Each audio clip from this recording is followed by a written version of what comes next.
Ms. Callahan, you're recognized for 5 minutes. Thank you. Thank you, Chairman Whitfield, for holding this hearing today and giving me the opportunity to testify in strong support of the Smart Energy Act. And as a fellow native Kentuckian, my gift to you is going to be to try to be very brief so you can wind down the afternoon. I am Kateri Callahan. I serve as the president of the Alliance to Save Energy.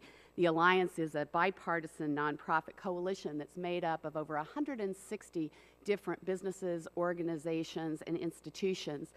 They span every sector of our economy, and they come together to promote and drive energy efficiency worldwide.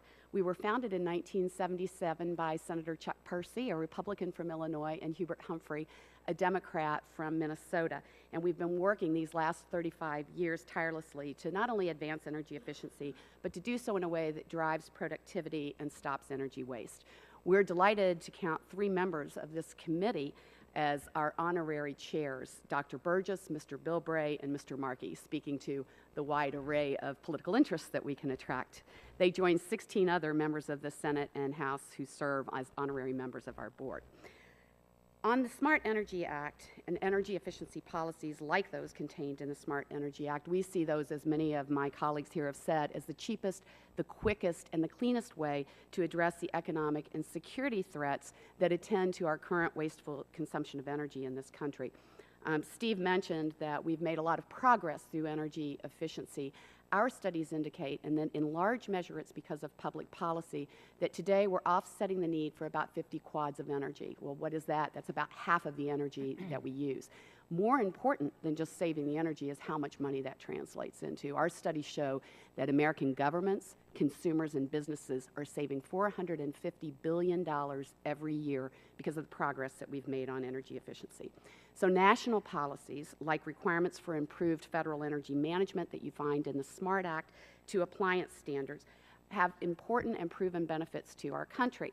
And that's recognized not just by nonprofit groups and advocacy groups like Steve Nadell's and mine, but I have here 52 pages representing 26 reports from organizations as diverse as the National Petroleum Council to the Business Roundtable to Deutsche Bank and on, stating the benefits, the clear benefits of national energy policy to our country.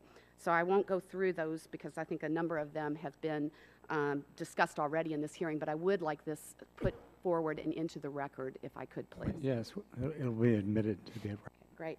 The Alliance commends both Congressman Bass here today and Jim Matheson for their leadership on the Smart Energy Act.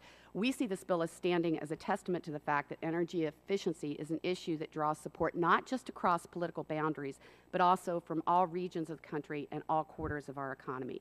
The legislation is supported by scores of businesses and organizations that don't often find themselves on the same side of the page. We submitted for the record a letter of support from 60 different businesses, and you'll find on that the U.S. Chamber of Commerce side by side with the Natural Resources Defense Council. This is a bill that enjoys very wide support. How did they do this?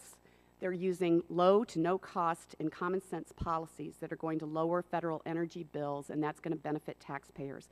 As Jeff noted, they're creating good paying jobs through greater use of ESPCs, and they are creating government and private sector partnerships, as noted by Mr. Marone, that are going to drive efficiency into the manufacturing sector and therefore enhance our global competitiveness. So at this time in our economy, when too many Americans are suffering financial hardship, energy efficiency, we believe, can add much needed relief. American households, our studies indicate, are spending about $5,500 a year on energy costs.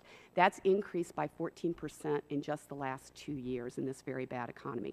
These costs are of greatest concern to low-income households, where they can gobble up as much as 20% of the family's monthly incomes. Bass-Matheson does not address the residential sector, but you have another bill before you by Mr. McKinley, the Homes Act, that would provide rebates to consumers for comprehensive energy efficiency upgrades. We support that bill and put it forward to you and commend it to your consideration. So as we struggle, as you struggle really, to find ways to put Americans back to work, we think energy efficiency offers a path forward. The Brookings Institute released an assessment last year that indicated that in 2010, the energy resource efficiency segment of our economy accounted for 830,000 of the jobs nationwide. And as you seek to right the America's economy, We believe investment in energy efficiency should be a top priority of this committee and this Congress. With government assistance, McKinsey Institute has said, in a significant investment in energy efficiency, we could save $1.2 trillion in avoided energy costs just between now and the end of the decade. So the Alliance views the Matheson proposal really as an across-the-board win for America, and we urge you to approve it quickly and get it to the House floor. We are not kidding ourselves. This is not everything that the efficiency community wants in terms of national energy efficiency policy. Absolutely not. But it is absolutely a good move forward, a very meaningful bill, and will benefit all of America. Thank you. Well, thank you, Ms. Callahan, and thank all of you for your testimony.